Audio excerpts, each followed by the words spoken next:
이 시간은 이주택 교수와 함께 기사 통해서 자세한 시장 분석해드리는 시간입니다. 오늘의 첫 번째 기사부터 만나보도록 하겠습니다. 인플레이션 완화 추세 속에서 미국의 소매 판매가 3개월 연속 증가세를 이어갔지만 시장 예상에는 미치지 못했습니다. 시장에서는 미국의 경제가 서서히 둔화 신호를 보인다는 해석과 함께 아니야, 여전히 탄탄한 소비가 경제를 뒷받침해주고 있어라는 분석이 엇갈리고 있습니다. 외신 통해서 체크를 해보도록 하겠고요. 첫 번째로는 블룸버그의 기사였습니다. US Retail Sales, 미국의 소매 판매 edge higher, 오르다라는 헤드라인입니다. 6월의 소매 판매는 전월 대비해서 0.2% 증가를 했습니다. 3개월 연속 증가한 거고요. 하지만 여전히 전문가들이 예상했던 0.5%라는 수치는 하회했다는 거죠. 킥박스로 넘어갈게요. 일단 연말 연초만 해도 마이너스를 나타냈던 미국의 소매 판매는 4월 들어서 플러스로 전환한 상태인 건 맞습니다. 소매 판매가 왜 그러면 중요하냐? 소매 판매는 미국의 실물 경제의 3분의 1을 차지하는 탄탄한 버팀목이자 종합적인 경제의 건전성을 평가하는 척도로도 꼽히기 때문입니다. 그리고 이번 지표는 앞서서 CPI 등 지표들이 뚜렷한 완화 추세를 보이면서 이른바 연착륙 기대감이 높아지는 가운데 공개가 됐다라는 점에서 페드가 다음 주 FOMC에서는 베이비 스텝을 밟은 데 이어서 9월에는 동결에 나설 것으로 보고 있습니다. 다음 킥박스 보도록 할게요. 그럼 외신에서는 각각 어떤 뷰를 갖고 있을까요? 먼저 옥스포드에서는 6월의 소매 판매는 소비자들이 구매에 더 신중해지고 있음을 시사한다라고 평가를 했고요. CNBC에서도 비슷합니다. 소매 지출 지표는 긍정적인데 예상보다 약했고 소비자들이 더 많이 구매해 주의하고 있다라고 보여주고 있습니다.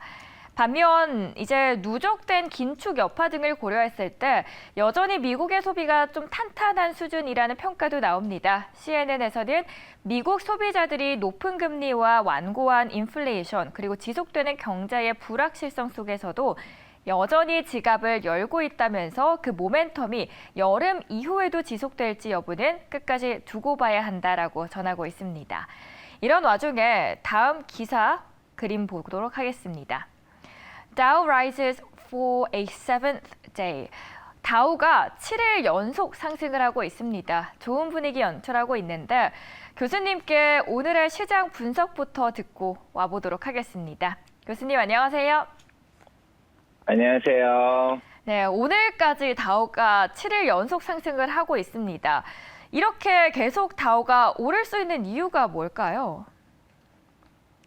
예, 제가 보기에는 지난주 금요일부터 실적 시즌이 시작이 되었습니다. 그래서 은행주들이 페드가 실행한 스트레스 테스트를 통과를 했죠. 그러면서 실적이 잘 나올 것을 그 이전부터 이미 예상을 하고 있었습니다. 그래서 은행주 위주로 계속해서 주가가 올랐고요. 그리고 지난주 금요일 날 JP 모건이 실적을 또 잘 냈고요. 시티도 매출 자체는 굉장히 잘 나온 편이고요. 거기에다가 이번 주 들어서면서 조금 긍정적인 시장의 분위기가 이어가면서 오늘 뱅크 오브 아메리카랑 찰스 슈왑이랑 모건 스탠리 같은 기업들이 또 실적을 잘 내었습니다. 그래서 일단은 금융주 위주로 실적 스타트를 잘 끊었고요.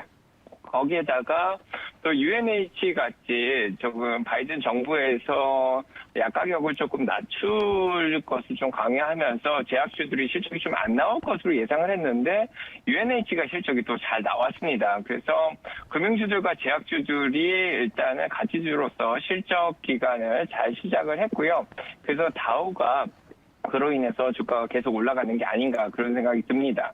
그리고 지난 몇 주간 지금 원유 가격이 조금씩 상승을 하고 있죠. 그래서 60불대까지 내려갔던 원유 가격이 지금은 70불대 후반을 바라보고 있는 그런 상황입니다. 그래서 원유 가격이 상승하면서 이제 정유주 관련된 쉐브론 같은 주식이 또 상승을 하고 있습니다. 그래서 다우에 속한 금융주, 제약주 이런 원유 관련된 주식 들이 주가를 조금 끌어올리는 게 아닌가 그런 생각이 좀 들고요. 중간중간에 앞으로 인플레이션이 다시 올라갈 수도 있다. 아니면은 경기 침체가 올 수 있다. 또 이런 얘기들이 또 나오니까 그와 맞춰서 또 방어주들과 가치주들도 또 같이 올라가고 있는 그런 상황입니다. 그래서 필수 소비재를 포함해서 3M이라든지 코카콜라, 맥도날드 이런 것들도 같이 조금씩 상승을 하고 있는 그런 상황입니다. 그래서 어제 특히 자넷 옐런 장관이 불을 지폈죠. 그래서 자넷 옐런 장관이 이제 중국에서 GDP가 조금 예상보다 낮게 나왔습니다. 6.3%밖에 안 나왔는데요. 그래서 중국 경기가 둔화되고 중국 경기가 앞으로 어떻게 될지 좀 불확실한 상황이 계속 연출이 되고 있습니다. 그로 인해서 이게 미국 경제나 아니면 유럽 경제를 통해서 미국에 크게 영향을 미치는 게 아니냐 이런 우려들이 있었는데요. 자, 어제 제넷 옐런 장관이 중국의 성장 문제는 미국에 크게 영향을 미치지 못할 것이다 이런 얘기를 하면서 미국에 오히려 마일드 리세션이 오지 않겠냐 이런 얘기를 했습니다. 그로 인해 가지고 미국의 중국에 대한 어떤 염려 같은 것들이 좀 사라지면서 오히려 이런 가치주들이 이제 침체에 대한 걱정이 좀 없어지면서 조금 더 올라간 게 아닌가 싶고요. 그래서 다우가 지금 7일 연속해서 사실은 섹터별로 다른 호재들이 조금 있었는데 아니면 또 방어적인 그런 호재들이 있었는데 이런 것들이 잘 이렇게 번갈아 가면서 섞여가면서 7일 연속을 지금 상승을 했습니다. 7일 연속해서 다우존스가 오를 수 있었던 이유, 먼저 첫 번째로는 금융과 제약주들이 좋은 실적 스타트를 끊어줬고, 그리고 두 번째로는 이 중국이라는 약한 고리에 대해서 제넷 옐런 재무장관이 그래도 미국 경제까지는 그만큼 타격이 있을 것 같진 않아 보인다라는 발언 때문이었습니다. 하지만 여기서 매일 나오는 경제 지표들에 따라서 미국 증시가 산업 분야별 희비가 엇갈리는 모습을 보여주고 있는데 교수님께서는 어떻게 생각하시나요?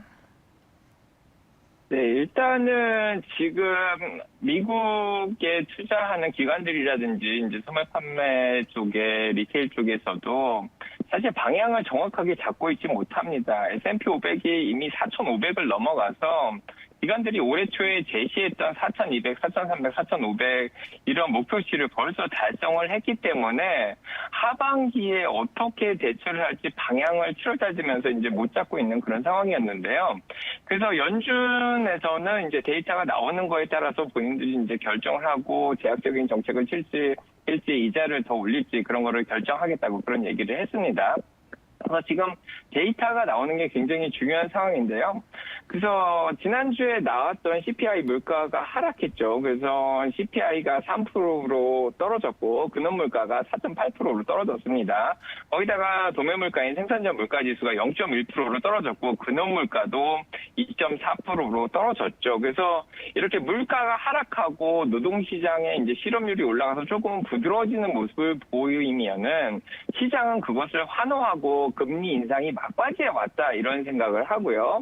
그로 인해서 이제 마일드 리세션, 큰 침체는 오지 않겠다 이런 생각을 하면은 그와 관련된 섹터, 특히 금융주 같은 것들이 강세를 보이면서 올라가고요. 그런데 이제 물가가 다시 상승할 수도 있겠다.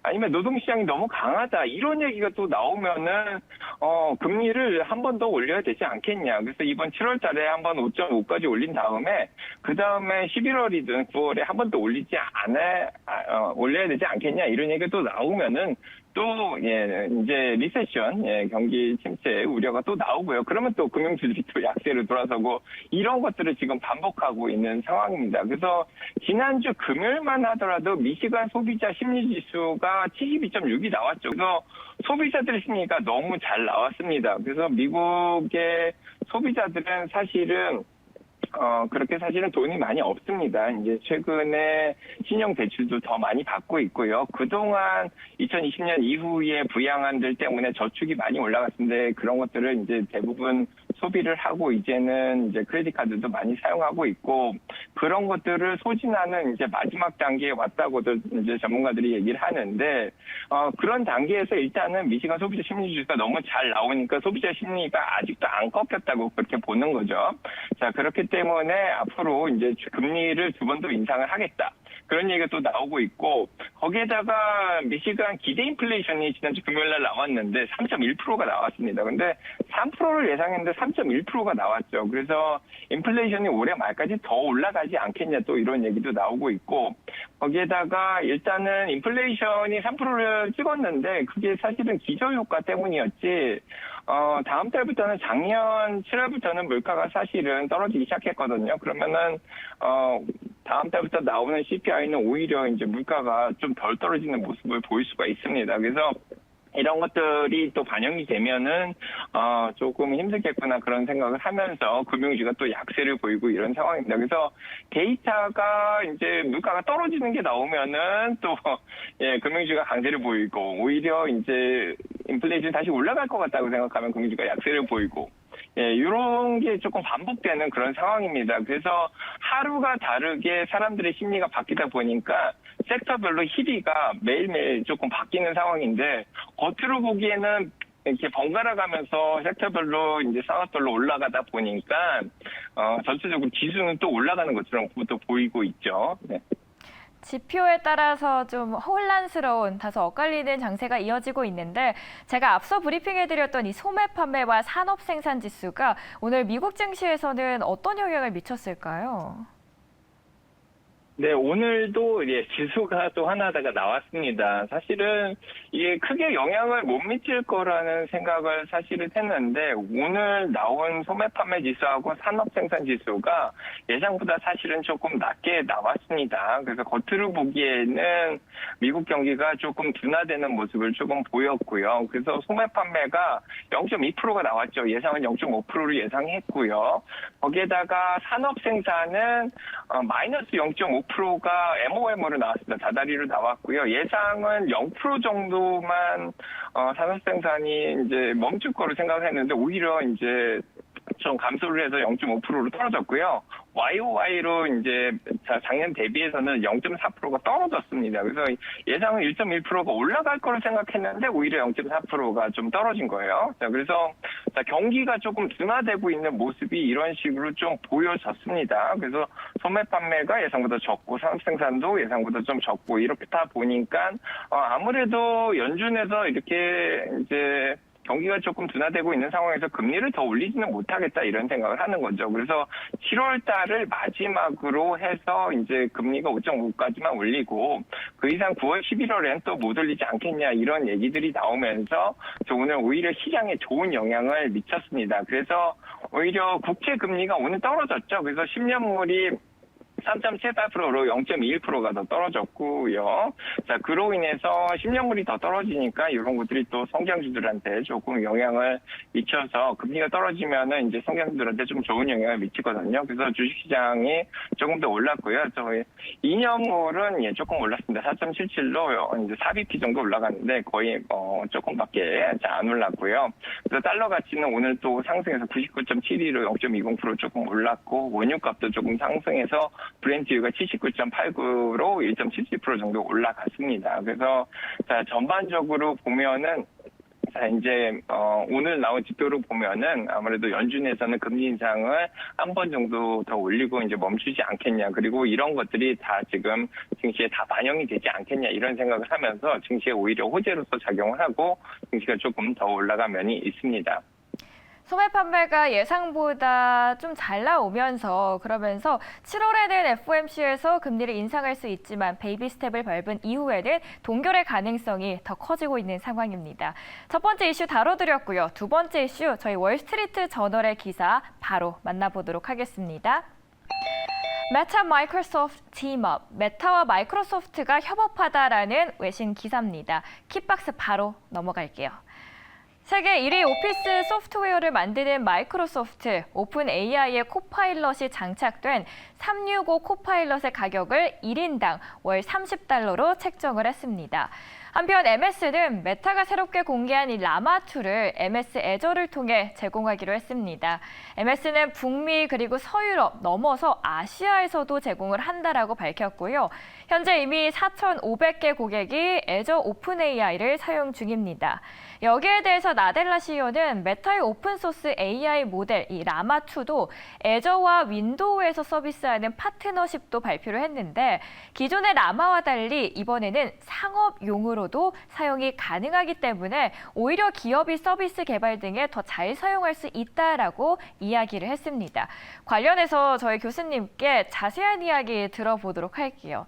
일단 AI로 인해서 지금 나스닥과 S&P 500 지수 모두 상승을 해주고 있는데 오늘 이 마이크로소프트 관련된 이슈가 어떤 영향을 미쳤을까요?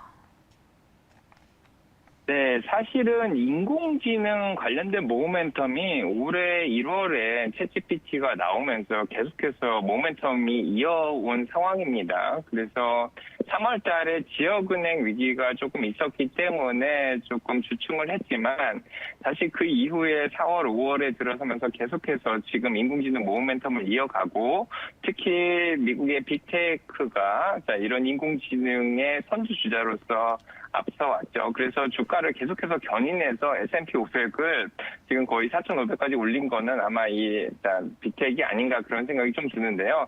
사실은 이 모멘텀이 조금은 꺼지고 있었습니다. 그래서 저번 주 금요일만 해도 조금 꺼지는 게 아닌가 이제 이런 생각을 조금 하고 있었죠. 그래서 어느 정도 이제 주식들의 RSI라 그러죠. 그래서 상대적 이제 강도를 좀 보면은 보통 70 이상으로 굉장히 과열되어 있는 상태까지 이런 빅테크들이 많이 올라와 있는 상황이었습니다. 자, 그래서 어느 정도 과열이 됐기 때문에 조금은 이제 쉬었다 가는 상황으로 수익 실현도 좀 일어나고 그렇게 되지 않을까 생각을 하고 있었는데요.